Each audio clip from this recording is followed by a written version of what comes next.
susunod na programa ay rated PG. Patnubay at gabay ng magulang ay kailangan sa mga batang manonood. Ilabas nyo yan! Ilabas na. Ayan, ilalabas na nila. Habang Nauna na nilang nilabas. ang ating pantulak. Hindi, yung sama ng loob. Hindi nyo po maitatanong, wag nyo nang tanungin. Ang gusto ko po sabihin sa inyo, nako, meron po kaming dating relasyon.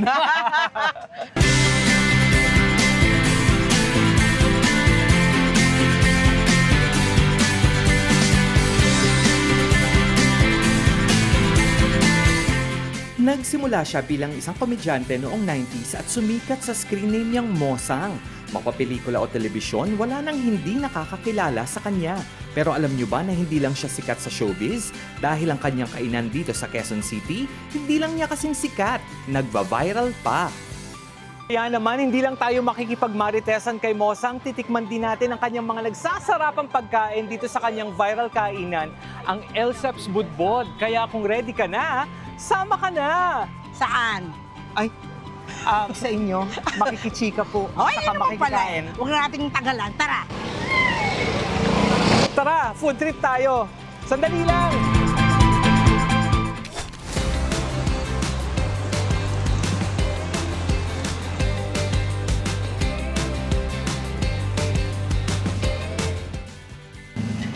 Ayan, kasama natin ngayon ang isa sa mga komedyante na kinalakihan natin. Parang kala mo, ang tagal na, ang luma. Kilalang kilala siya bilang sa karakter niya na si Mosang. Noon pang Tacy ng Tahanan, naalala ko way back in the 90s. Yes. At ngayon, napapanood niyo rin siya sa isang sitcom sa TV bilang isang mainstay. Ano ba ang pangalan niya? Baby? Ayan, binigyan ko na kayo ng, ng napakagandang clue. At gusto ko sa inyong introduce ang may-ari ng Elseps Budbod, si Mosang. Yes, palakpakan tayo. Hello po mga kabudbot. Siyempre, ito po si Mosang. Ayan, welcome din dito sa aking humble store na kung saan libre ang hangin at ang ingay pero masarap kumain. Ayun, ayun ang hinihintay ko, yung pagkain. Kaya naman, simulan na natin ang usapan. Kung hindi nyo po maitatanong, wag nyo nang tanungin. Ang gusto ko po sabihin sa inyo, si Mosang po, ang tawag ko po sa kanya is Ate Aleli. Dahil Yes. po, galing kami sa isang universidad, pamantasan. Aleli. Oo. Sa Tagalog, Alila. Nagkasama po kami dati sa teatro. Nang kaunting panahon lang naman. Pero pinaalala ko sa kanya nung sinabi ko sa kanya na gusto kong i-feature ng DATV Tara Food Trip Show ang kanyang viral na kainan, ang Elseps Budbod. Thank you. Kaya nandito tayo ngayon at syempre, Eto na, charan! eto na Ang yung mga bilis, diba? pagkain. At habang kumakain tayo, syempre, introduce sa atin ni Mosang kung ano itong mga ipapatikim nila sa atin. Yes. Habang nagchichikahan naman tayo, tungkol sa mga buhay-buhay natin, sa buhay-buhay niya. Yes. Siyempre, mas interesado ako sa buhay niya. Dahil hindi mo kayo interesado sa buhay ko, makikain na lang ako. Itong nasarap nyo ay ang special budbud namin kung saan kasi merong add-on. May maling, may tapa, may longganisa, may tocino. Bahala ko yung kung anong gusto nyong piliin na nasa board namin. Ayan. Ayan yan ha. Gusto kong ipakita ko muna sa inyo. Yan po yung special. Pero kung gusto nyo naman ng plain lang, pwede yung sinangag, lechong kawali at saka scrambled egg. Pero doon palang busog ka na rin. Magkano to? Ang iba-iba siya ng presyo. Katulad ito po ang aming small. Kapag wala po yung add-on, 95 pesos. 95 pag walang add-on. Add-ons, So, 95. kanin lang yan? Kanin, lechon kawali, scrambled egg. Okay. 95 pesos. 95. Tapos Oo. kung ano pa yung mga may add-on dyan? Additional price na. Ano yung mga options? Eto, tocino, hotdog, tapa, longganisa, maling, minsan may Shanghai. Bahala ka po. Pero ito, 50 pesos, 50 pesos, 50, 85 kasi tapa yan. 55, 55. Sige. Pero Yan. bago tayo magtikiman, gusto ko lang maitanong, bakit mo naisipang magtayo ng Budbod Restaurant or Budbod Eatery dito sa kahabaan ng Bago Bantay? Oo, kasi nung bata pa ako, yung mother ko, meron talaga kaming kainan sa Antonio Rivera, sa Tondo, Manila. Kapway Tondo? lumaki sa Tondo. doon din ako pinanganak sa Tondo ko. Siyempre, alam mo na. Ayun. Tapos po, lumaki po akong ang aking mga magulang ay mahilig din magluto. So, para pandagdag pangkita sa kinabukasan, dahil 6 kaming magkakapatid, lahat nag-aaral. Ang nanay ko ay nag-isip ng pwedeng paraan pa. Ang tatay ko po ay driver, company driver, para makatulong, para mapaaral. Makadagdag sa pamumuhay ng, Panggastos. ng pamilya. So, nung naging single mother po ako, lumipat ako sa Bago Bantay. Tapos nagkaroon ako ng medyo mahirap yung naging buhay nung paglilipat because both of my parents passed away.